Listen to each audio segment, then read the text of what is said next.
Hi there, it's Zale Tabakman again, talking about the Local Grown Salads Opportunity Zone Fund. Today we're going to focus in on the income stream for the fund. Let's get started here. Okay, the Local Grown Salads Baltimore Opportunity Zone Fund is a Reg D 506C fund only open to verified accredited investors through subscription. This presentation is only for informational purposes. Fund details in the private placement memorandum. We have a series of presentations that we're going to go through. Up to now, we've done the announcement of the fund, the investment strategy, and in the notes, I will provide you a link of how to get to the previous presentation.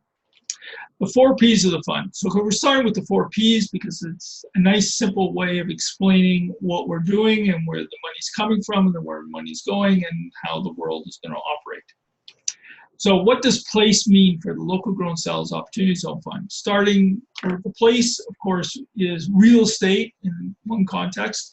So it will be the fund. It'll be in Baltimore, obviously in an Opportunity Zone Fund. And we're going to choose a location that has a story. A building with a history, a food desert, there'll be a community involvement there. The second concept is where our products are purchased. So they'll be purchased in supermarkets, C-stores, coffee shops, anywhere you can basically go and grab a salad to eat. The second place is where our products are eaten, which will be restaurants with quick service restaurants such as the McDonald's and the Thai Express or any other chain you walk into. There's hundreds of them. And then, of course, there's institutional, which is catering, there's hospitals. In a sense, any big volume location that's producing food on a daily basis. Okay, why did we choose Baltimore? Well, first of all, Washington and Philadelphia are terrific suburbs of Baltimore. And if you think about a map, it's Washington, Baltimore, Philadelphia, New York, and then Boston. That's a 50 million people in 400 miles. Is a deep concentration of people. Within the 2 hours of where we're setting up, there are 16 million people all along the I-95.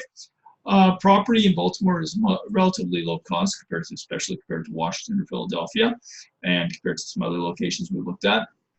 It's part of Maryland. Maryland is one of the first states to put in kickers for the OZFs, and we have a number of restaurants and personal contacts in the area.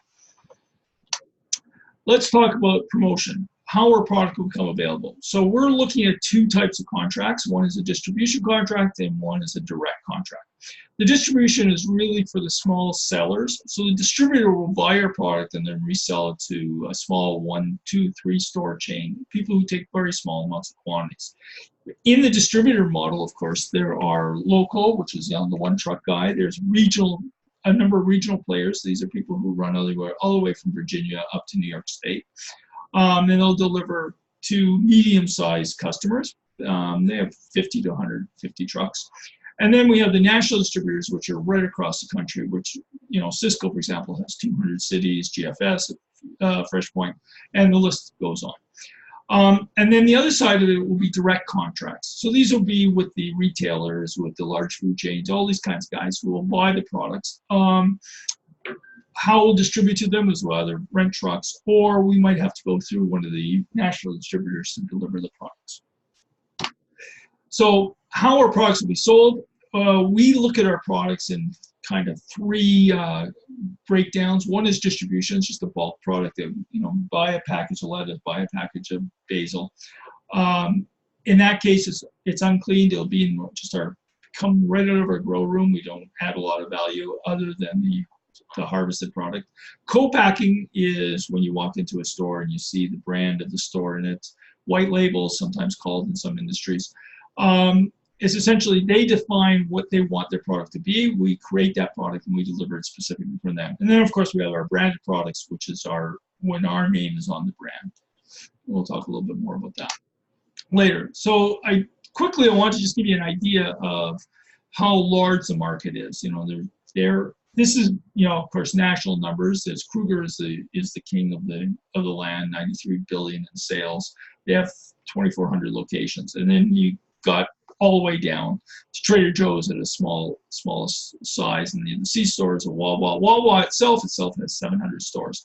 So there are many, many different ways of getting out to the market. So the market is very massive. So I'm going to talk a little bit about some of our sample products.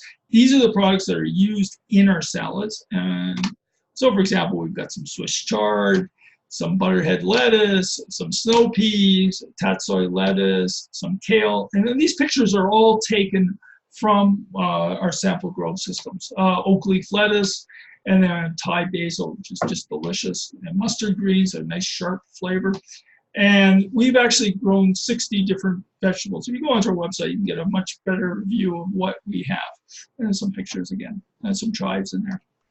Okay, so let's talk a little bit about our final thing, which is our finished products, which are ready-to-eat salads.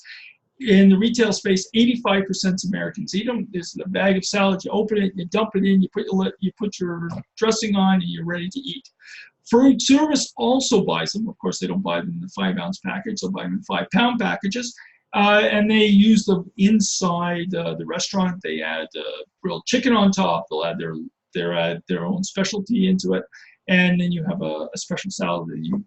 But it's the core of what they get is that, and they do it because it reduces costs. Because they push the cost down of preparing the salad down to suppliers like us. We have I've identified some 25 or so different salads, and actually what they are the combinations of herbs and different vegetables, and these recipes are all based on flavors that are current for that city. So for example, we need a lemon flavor, we'll put in a sorrel, which is a type of herb, and we might put a little bit of kale in there, and then we'll add a little bit of tatsoi lettuce, and then you have a specific flavor combination of specific crunch. We spend a lot of time thinking about this. Let's talk a little bit about pricing. So the distribution pricing, again, distribution refers to kind of bulk products. The USDA actually tells us what the price is for every day for at the terminals, and there's a terminal in Baltimore that they measure, and Philadelphia, so we can set a price. We can look at the history, and we can find out what the market price is. And then of course we have to offer a discount if going through a distributor. Co-packing price, those are contracts that are made up with the co-packer, with the client themselves, and then negotiated on that. And the discounts, of course, are based on volume. And then, of course, we have our own branded pricing. For our own pricing, we're going to be the highest in the marketplace. So you'll have like your Dole and your Freshest Best, which is the lower end quality. You have the Organic Girl, Earthbound, which is a higher price. And then to the next higher price will be our product. So, if a Organic Girl or Earthbound is selling at $4.99 a package, will be at $5.99. So a very premium product. Want to quickly talk about what differentiates just the competition. We're focusing in on the ready-to-eat salad market. Now, when I say competition, I'm talking about technology competitions.